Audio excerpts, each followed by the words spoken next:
Hi everyone, this is Malu again, and for today's video gumawa nga ako ng niluyang o nilupak na saging dahil yun naisip ko, meron kasing saging tapos naisip ko parang masarap kumain ngayon ng nilupak na saging, why not try? So yun nga, tinry ko na nagsaing ako ng saging, tapos mga 10 saging yung nilupak ko, tinisting ko. Murag kung sa pagimingaw. Okay. Naalala ko pa nga noon, kami kasi noon magkakapatid, meron kami parang meron kaming pang ano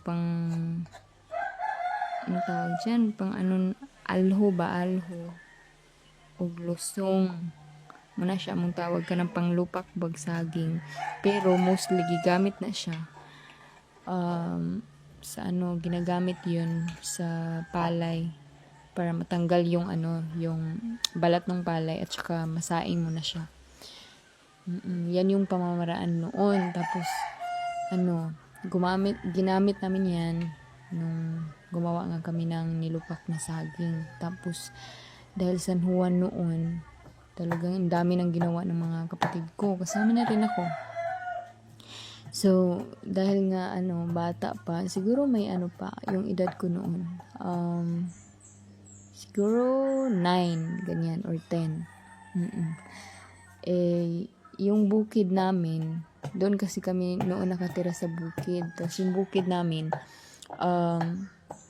siya, bundok, tapos may flat na part ng bukid, tapos meron ding ilog. Malaki yung ilog namin, malawak siya.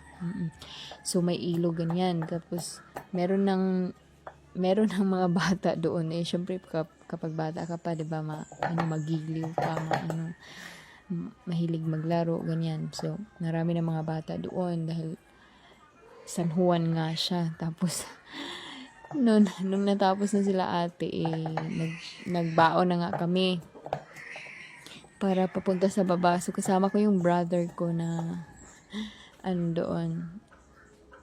Kasama ko siya, tapos nauna lang siya sa akin, tapos ako yung nahuli kasi super mabarkada, kaya so nahuli ako.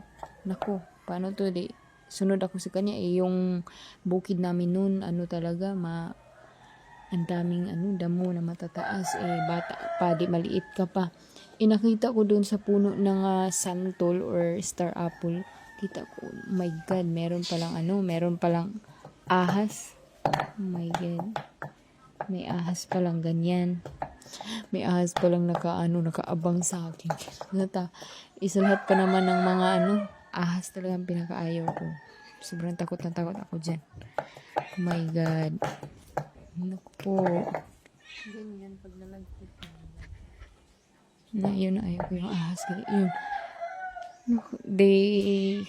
Wala, hindi ko na matanaw yung kapatid ko Tapos nun, yun, pagbalik kong ganyan, kasi yung ahas sobrang laki, parang kamao na ang laki niya, kaya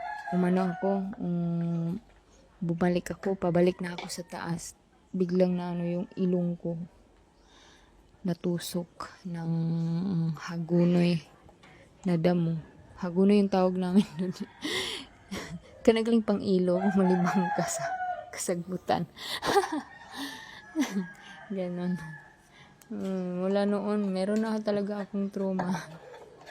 Kaya hindi na ako pagka San Juan, pero naliligo pa rin.